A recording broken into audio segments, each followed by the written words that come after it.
I want to know how much I made on my investment. I'm wearing glasses and I can help you out with that. That's what we're talking about today. Welcome to the Utah Real Estate Show podcast, the show where two agents and a lender teach real estate best practices by talking through mistakes we've seen and made. That's 33%. So if you made a 33% on an investment, Jason, is that a good thing? Yeah. Yes. That's where it gets hard, right? It depends. It depends. That's the right answer. If you made 33% because you bought this home last year and you sold it this year, that's a 1-year exchange. And if you made 33% on your investment, good job. Hello and welcome to another episode of the Utah Real Estate Show. I am Tyler Kazare, Utah Real Estate Agent. Eric Wist, Utah Real Estate Agent. Jason Christiansen, Mortgage Lender. And you notice we took away Eric's mic today because we don't want to hear him speak. Basically, that's true. Anyway, but no. We're talking about returns on investment. This is something I hear all the time. Yes. Where am I going to make the most money? How much is my return? So we're going to do a really quick calculation, show you return on investment. Tyler is our numbers analytics man. Eric Wist is Vanna, going to illustrate it for us. So Tyler, take it away. All right, here we go. Let's do a really quick example to calculate your return on investment. And this, by the way, there's a lot of different variations. After we get through the primary calculation, we'll talk about those a little bit. How much are we going to talk about taxes? The basic calculation first. Okay, so let's take some numbers. Can I get on the board $300,000? This is going to represent our purchase price. Okay, this is a purchase price on a $300,000 home. Now, on the board, can I get $400,000? Isn't this exciting? I feel like I'm on a game show, kind of. You are on a game show. All right. This show is a game.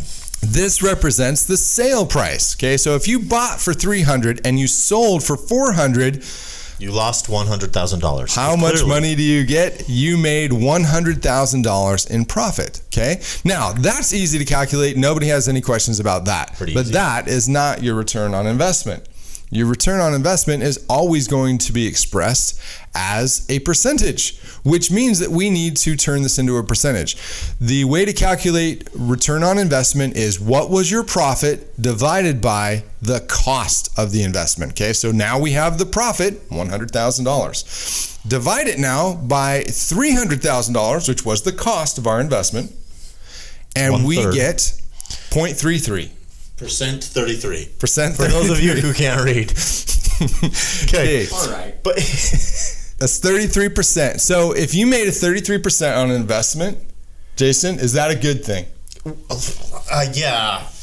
Yes. That's where it gets hard, right? It depends. It depends. That's the right answer. If you made 33% because you bought this home last year and you sold it this year, that's a 1-year exchange. And if you made 33% on your investment, good job. Right? Bought it 10 years ago. If you bought 7 years ago. If you bought it 7 years ago, divide 33% by 7 years, this is return on investment over time, and that's suddenly more like 4.5%. That's not a very good return on investment. You're barely keeping up with inflation. So it's not just how much money did you make, it's how much money did you make over what period of time? Yes. And some of the variations that we talked about earlier, you can account for taxes. You can account for, there's some other investment numbers that we'll talk about in other videos, like the cap rate or... well, and then this is a simple exchange of money. In real estate, we're assuming here. But what did you do with this investment in the meantime?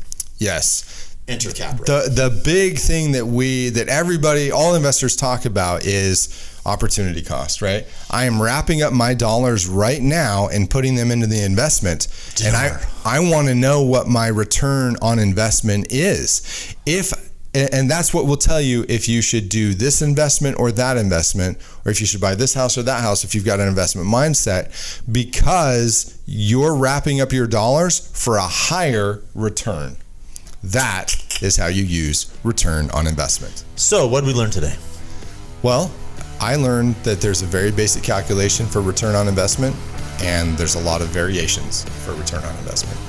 And it's not just what'd you buy it for, what'd you sell it for, it's how long did it take to capture that increase. This has been another edition of the Utah Real Estate Show University Edition.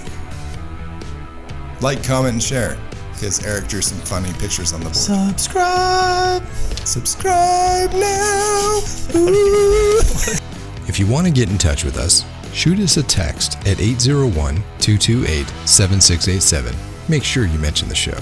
You can email us at theutahrealestateshow@gmail.com. You can watch this show on YouTube, and you can listen on Apple Podcasts, Spotify, or wherever you get your podcasts. If you learned something, or if you really love this show, give us a like on YouTube and drop a rating on Apple Podcasts or wherever you listen. The Utah Real Estate Show is a production of Hive Collective at Presidio Real Estate, with support from Security Home Mortgage. The NMLS number for Security Home Mortgage is 178787. The NMLS number for Jason Christiansen is 240472, Equal Housing Lender. Not only is this not legal or investment advice, but you should definitely talk to a pro before you make any real estate decision. Every situation is different and should be considered in context. Copyright Jason Christiansen, Eric Wist, and Tyler Kazare. All rights reserved. Talk to you next week. Tyler, why isn't Eric sitting with us? That's what we're talking about today. Okay. Tyler, why isn't Eric sitting with us?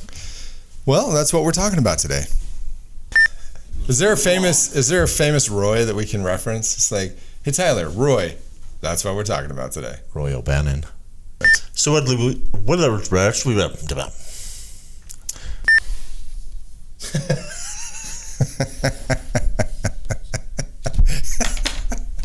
This has been another edition of the Utah Real Estate. Tyler's weird real estate voice. No, I was gonna do this. Is this your radio voice? I like my radio voice.